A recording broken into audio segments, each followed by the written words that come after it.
Welcome back, everybody, to what is now episode 11, believe it or not, of the Strickly NFL podcast. It's never been a worse time in my life, honestly. Got Geoff with me again. Never a worse time in your life. That's It's a little bit of an extreme. exaggeration, but goddamn if it didn't feel like that this Sunday. Before we hop into the thick of things, I want to remind everybody listening that the Strickland does have an Instagram at the strick.land, the YouTube where you're probably watching this at the Strickland, and they also have a Patreon, which has a $3, $6, and $9 tier. If you're watching this on YouTube, the rest of this podcast is going to be in that $9 tier. For the $3 tier, you get access to our Strickland Discord, which I'm in there all the time talking football. You get access to talk to guys like Schwinn, Stacy, Jeff, and the rest of the guys over here. And the $6 tier gets you a bunch of different perks. I believe that is the tier that gets you the Takes from Obvious Bozos podcast with Zach and Doug, which is funny this week. And that also gets you the Strick and Roll, I believe, where Schwinn does his solo pod about the Knicks. So, a bunch of stuff for you guys to check out over there. Secondly, anything betting that you hear us reference in this podcast comes from BetOnline. BetOnline is your number one source for all your betting needs, where you can get the latest odds, lines, and match reports for numerous sports, baseball, even though the World Series is finished now. But when baseball starts up again, you could find it on BetOnline. Baseball, football, basketball, college stuff, all at BetOnline. The easiest way to place your wagers, including some live betting and casino and card games right from your phone. So if you want to get in on the action, you can go download the app or sign up on the website from your mobile device. And when you sign up, use the promo code BELIEVE, capital BLEAV, all caps, for a 50% welcome bonus match on your first deposit. BetOnline, where the game starts. I wish the Giants game didn't start this week. I wish the Jets game didn't start this week either. We'll start with the Jets just because they played more on Monday. It's a bit more fresh in everybody's mind. I mean, seeing Josh Dobbs play the way he did for the Vikings just frustrated the hell out of me. I know it's kind of not an apples to apples thing, but seeing him do what he did and just seeing Zach Wilson struggle again, it just angered me. I can only imagine they'd probably be 5-3, 6-2 maybe if they had Josh Dobbs. I don't want to get too ahead of myself, but Well, they've played one more game than that, so but yeah, like fair, 5-4, yeah. 5-4, 6-3. I think. Yeah. Yeah. Wait, no, I'm wrong. They're 4-4 They right had now. yeah they had the week 7 bye. I Yeah, think. you were right. My bad. So yeah, 5-3. I don't know. It doesn't. I don't trust Hackett. Like Hackett would just. Do we know Dobbs would look as good as he's looked in New York? Like Yeah, that's a fair point. Hackett would probably just try to keep him in the pocket and just run the same offense he does with every other quarterback. I don't know. This isn't like a defend Zach Wilson thing, but Hackett's awful, man. That was a terrible game plan he had Monday night, and of course they're not helped by, the punt return for a touchdown and falling into a big hole. They don't want to do that, but there are some teams you just have to be prepared to throw out of the gate against. And the Chargers are like number one on that list. They have a great defensive line, terrible pass defense, and the Jets just weren't ready to do that. And just before you knew it, it was 14-0. So yeah, I mean, Zach Wilson needs to play a lot better. 2 straight weeks now, although he finished the Giants game strong. But 2 straight weeks now, he's kind of regressed and has Jets fans who were not excited that Zach Wilson was their quarterback, but were fine with it, back to counting the clock until Aaron Rodgers can step back on the field. Which, by the way, like, go back and listen to our show after week 1. We were talking about how amazing a feat it would have been if Aaron Rodgers stepped foot on the field. Like, I don't know what they put in his ankle that he's already looking the way he does as a 40-year-old man, but I don't know. That's crazy to me. Yeah, if you guys aren't familiar, there was videos of him like dropping back and passing this week. And I don't believe he was in a boot. I believe he was in sneakers. So, I mean, the Cam Akers timeline from a couple years ago, that was a little bit more into, right before training camp, preseason type of stuff, and he came back in the postseason. for Rodgers to nearly be on the brink, or at least seem like he's on the brink of coming back, maybe in like a month or so, after tearing his Achilles on the Monday night of Week 1, that's ridiculous stuff. Like I'm shocked. I hope he doesn't rush himself back and hurt it again, because that would be devastating. But from the way it looks, the Jets are going to be fighting for that last wild card, and every game is going to count. He's going to be pushing to come back. You can tell just because of how he's really managed himself over the course of this injury. Right, he's been around the team. He's been on the headset talking to Zach. Just still being in touch with everybody as much as he can. I think he's going to come back and play in the regular season. And I think, for better or for worse, even if they're out of it, he's going to force himself back on the field. Yeah, that'd be wild to me. And I feel like it would be, I'm not saying you're wrong, but I do feel like it would be irresponsible of both him and the Jets if, like, let's just say they lose, the next 3 games. Are they out of it then? No. But is there a really good chance they make the playoffs? Not really. Yeah. And if Aaron Rodgers says, like, oh, I feel good and maybe I can guess, like, dude, just wait until next season. Like, let's get you to 100. Like, let's get you as close to 100% as you can. You're old. Like, it's cool that you are trying so hard. I don't know. The only way I would risk it is if they keep hanging in there around the 6 or 7 seed and the defense just looks Super Bowl worthy. Like, this is the year they could win with solid quarterback play. And then obviously you need Aaron Rodgers to pass physicals and just make sure, double, triple check that he's good to go. But it's crazy. I mean, God, this is just such a shitty week to like. This is the more, I don't even want to say interesting. This is the game where there's more to talk about. Like, and there's nothing to talk about. This was, the Chargers just walloped them and the Jets had nothing. Like, this was, I don't even know what to say. The defense didn't play bad. Punt return for a touchdown, got out of hand. The offense didn't help them. They were behind the 8 ball. 11 tight end targets, only 1 to Jeremy Rucker. Like, I don't know. It's the same thing we've been talking about for weeks. It's stupid. What are they doing? CJ Uzoma with 2 catches for 11 yards on 5 targets. Like, cool, dude. I know I'm not saying it's his fault, but just play Jeremy Ruckert. It's not hard. I guess, okay, here's one thing I think we can talk about. I know he only had 2 catches. I thought Xavier Gibson played a good offensive game. I thought he was of course Garrett Wilson just always stands out. He found a way to have 7 for 80, but I thought Xavier Gibson he should be getting the Allen Lazard snaps at this point. Or a good majority of them. And if you need a better example, one of his catches was the exact same throw that Zach made to Allen Lazard against the Giants. The exact same one. Up the left sideline. The original read is to Garrett Wilson underneath. Zach Wilson looks him off, gets the cornerback to commit, and then throws the second level route behind Gibson. Just like he did Lazard.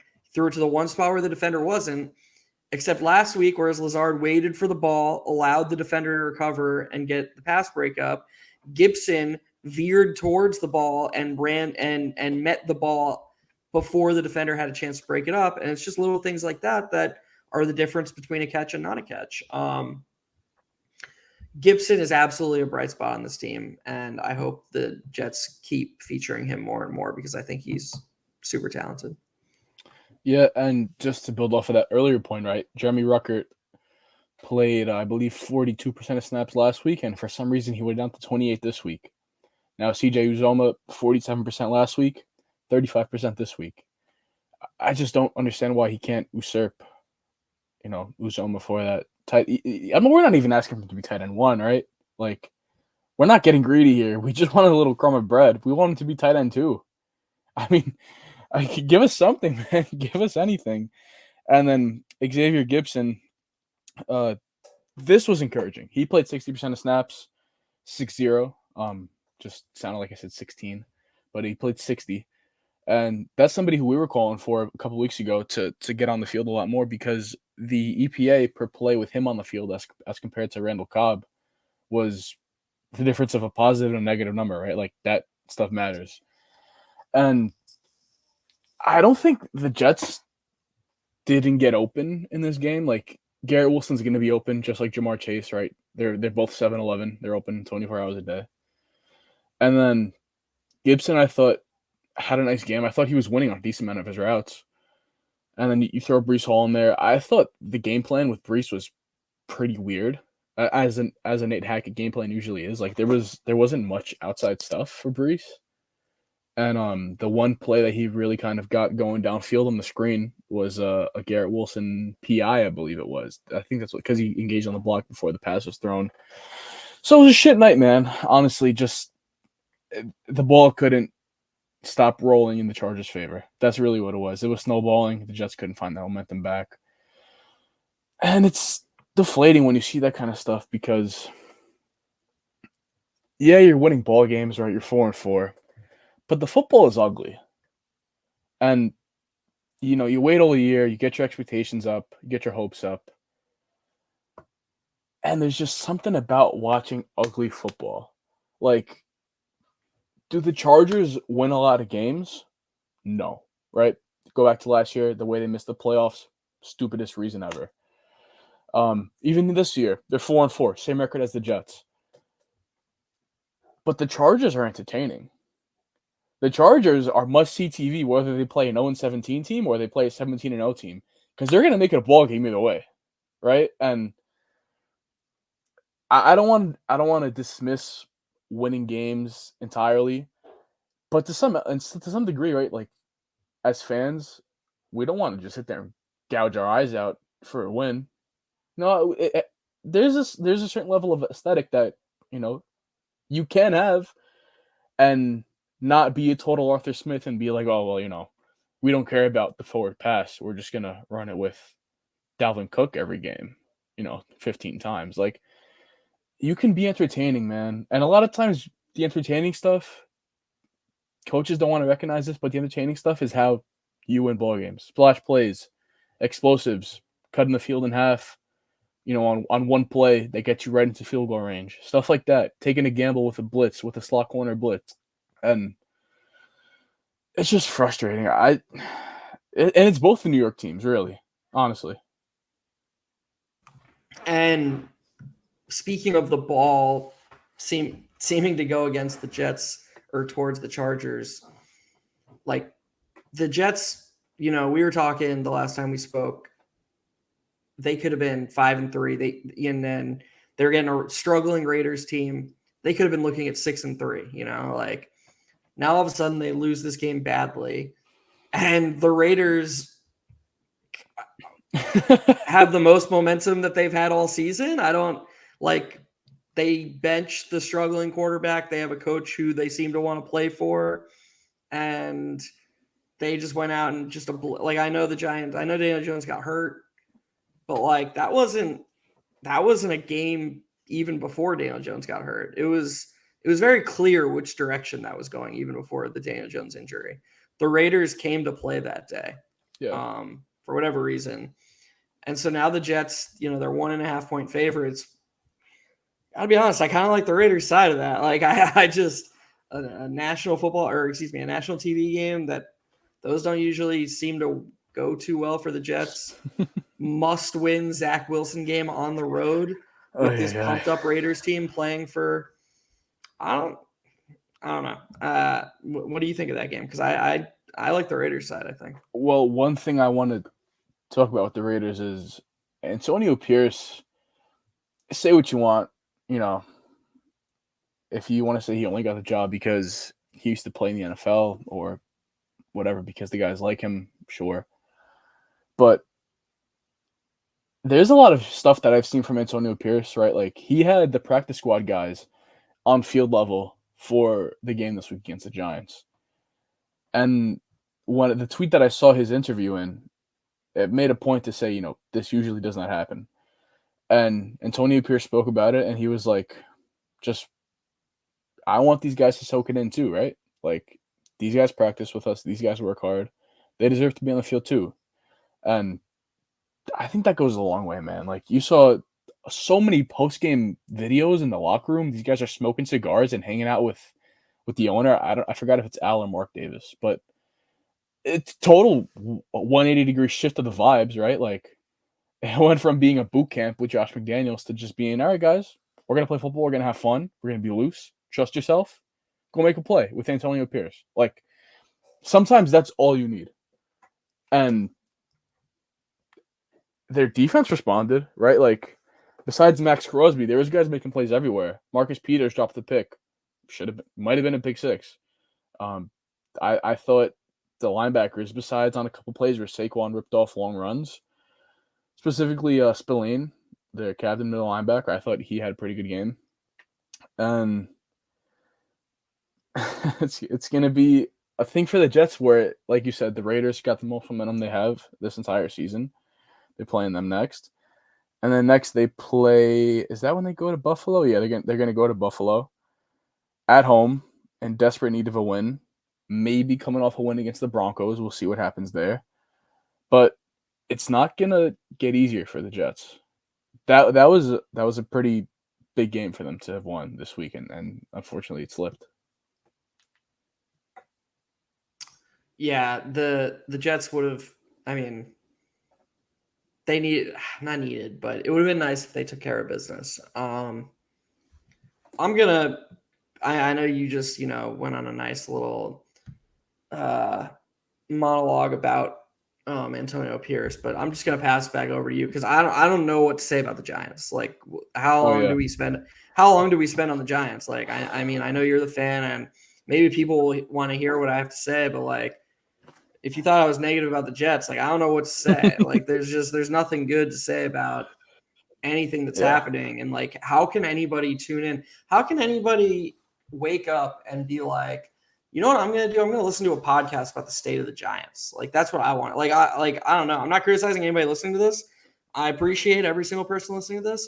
What I'm saying is that, like, I'm genuinely curious if you're like hate listening. Like, I would love feedback. Are you hate listening? Do you want more long-term big picture stuff? Because I just can't imagine you wanting to hear my thoughts on Tommy DeVito. Like, and I don't think DeVito looked awful. Like, at least they let him throw this week. He ended up 15 for 20.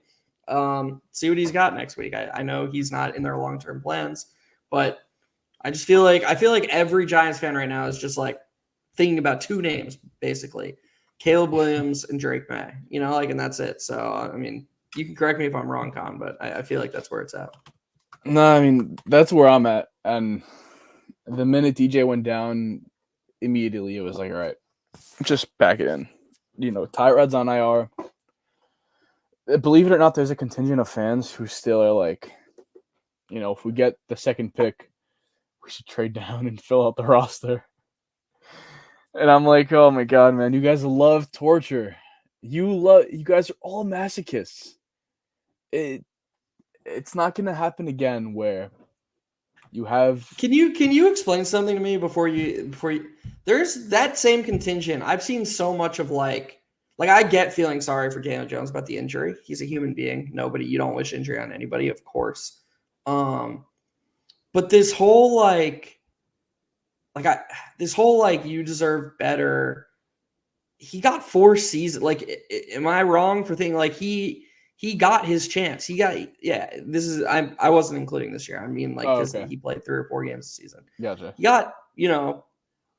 He got 4 to 5. He got 4 seasons of football to show that he deserved. Like, I don't know. I don't buy into like, could the Giants have given him more talent? Sure, but he's not the only quarterback to suffer from that. I promise you that there are quarterback situations all across the league where quarterbacks have bad offensive lines and poor skill position players. Jones got a way longer leash than a ton of other quarterbacks do. And I get feeling sympathy for him for the injury. I just don't get, I don't get the, oh man, like we should keep Jones because we've done him dirty. Like at a certain point, you need something new.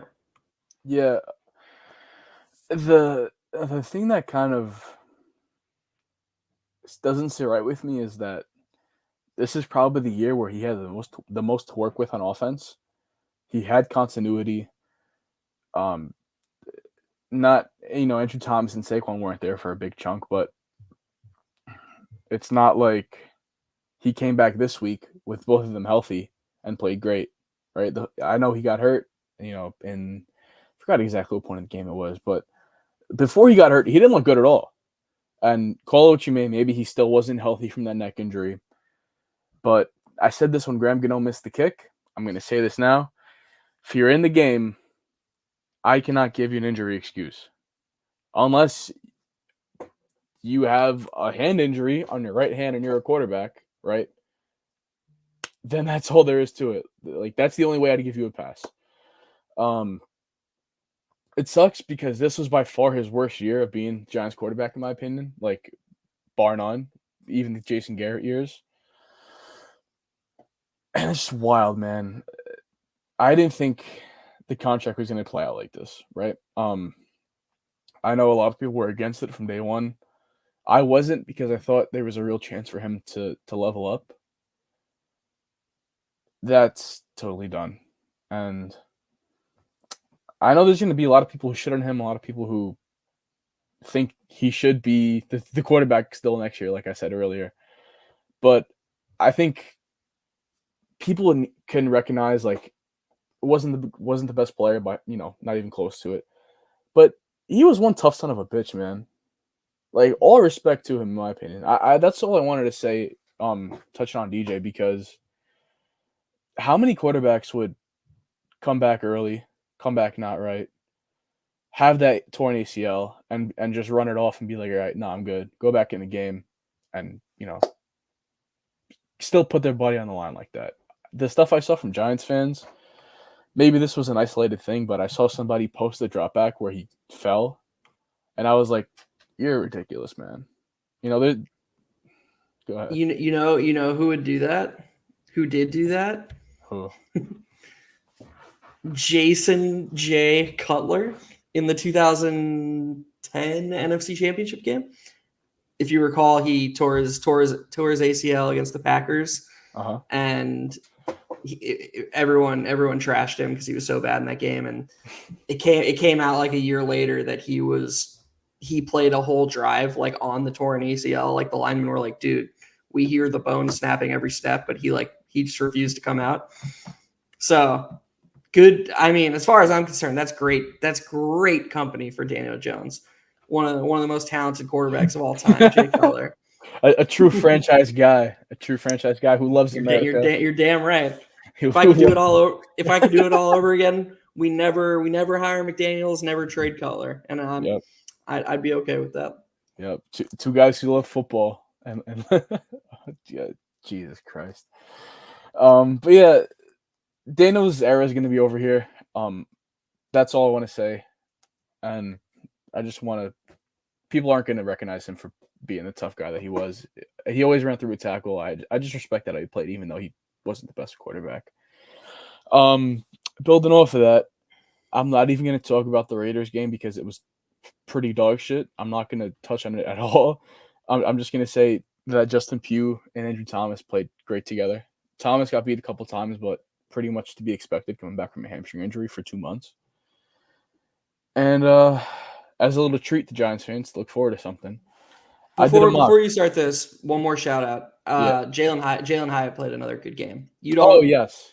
It's really hard to create separation like that ever, and he did it twice against the same team. Like, he could have just had 2 touchdown, like, walk-in touchdowns. That's, I mean, in my opinion, he's a really talented receiver, and the Giants have something there. Yeah, I agree, and hopefully with somebody who, maybe a Caleb Williams or a Drake May, you can finally see him get loose. But until then, I'm not going to count my chickens before they hatch, or count my whatever the saying is. I don't care. But to get into it, so I did a mock draft. I had the Giants picking second overall. In second spot, we took Drake May. I'm not going to talk too much about that because it's a bunch of quarterback stuff and haven't done evaluations and all that stuff, so whatever. But getting into the late first, I had us trading up from the early second into the late first and taking Emeka Egbuka from Ohio State. Really versatile receiver. Somebody who I think is realistic in that spot. I really wanted to take Rome Odunze from Washington, but I don't think he's going to be there. I was watching him a lot this weekend, and then honestly, I was watching him, and I was like, he kind of reminds me of Jamar Chase, like 6'2", 215, with the way he wins jump balls and creates yak. Like that guy is sick, bro. I highly recommend everybody watches him because he had me cheesing. But Egbuka, solid guy, could be slot, could be on the outside, and just a great separator. I think the Giants have their speed guy in Hyatt. They have the kind of short area guy in Wandale. And I think Egbuka is the guy who can come in and kind of demand like 8 to 10 targets a game if he grows in the way that I think he can. So Egbuka, a little bit more of an unrealistic guy. Romo Dunze, 2 guys for you guys to look for. I thought this next pick was interesting. I took Jonathan Brooks at the end of the second round. Don't know what's going to happen with Saquon. I assume he's going to get franchise tagged. I also wouldn't put it past us giving him an extension. Now that Jonathan Taylor signed for 3 years, $42 million. And Saquon doesn't look to have lost any lateral agility at all. So I think they might be as comfortable giving him a 2-3 year deal this year as they were last year. But I wanted to highlight Brooks in case that doesn't happen. Really good runner from Texas. I love how he runs. He reminds me a lot of Cam Akers pre-Achilles. 6 foot. I think he's like 210, 215. And he handles a lot of the workload for them. So in the case that Saquon were to leave, I think he's somebody you're comfortable giving 15 to 20 touches to a week. And then lastly, I wanted to pick somebody for the O-line. Chris Mahogany from Boston College, offensive guard. Obviously, it's hard to kind of highlight without putting tape on here for you guys to see, but I just buy the athletic profile. I think he's like 6'5", around there. Athletic guy. 6'4", 325. Athletic guy. And BC's done well with their offensive guards recently. You remember Zion Johnson being in the first round a couple of years ago, went to the Chargers, and he's developed fantastically in the NFL. So the Leo Williams trade is going to be something that we look back on, and I think we are really happy about going forward because there's a lot of great prospects in this draft. I was going through the receivers, and besides Marv, I mentioned Odunze, I mentioned Emeka Egbuka, but you also have Malik Neighbors, Xavier Worthy. You have guys like Troy Franklin, and tons of guys who I'm also forgetting. I think there's like 8 receivers who I think could be top 40-ish picks this year. So great draft for teams who need receiver. Go figure. Sorry. Right. You're good. No, I just forgot I was muted. Yeah, that all sounds good to Giants fans. I'm not as in tune with the mock draft, so all I can say is from a more macro perspective, I think the Giants need a lot of help. Pretty much across the board. I've seen tweets from Giants fans that are just like, there are under 10 players on the roster that they really want to keep, and if that's even close to true, and like obviously Banks, there's a guy you want, a Flott, like your Dexter Lawrence, I assume people are fine with him sticking around. He's been amazing this year. Andrew Thomas, we're going through it, but this does leave a lot of spots where it's like, okay, we could use this, we could use that. Where is the line for you where you're not considering trading your first round pick for a package? Is there a line? Like if let's just say they got the 6th pick, would you, and somebody offered them a multi-pick package, would you consider trading down if you knew both May and Caleb Williams are off the board? Is that the line for you? Or are there other guys in the top 5 where you're like, no, I'm not trading out of that. I want him?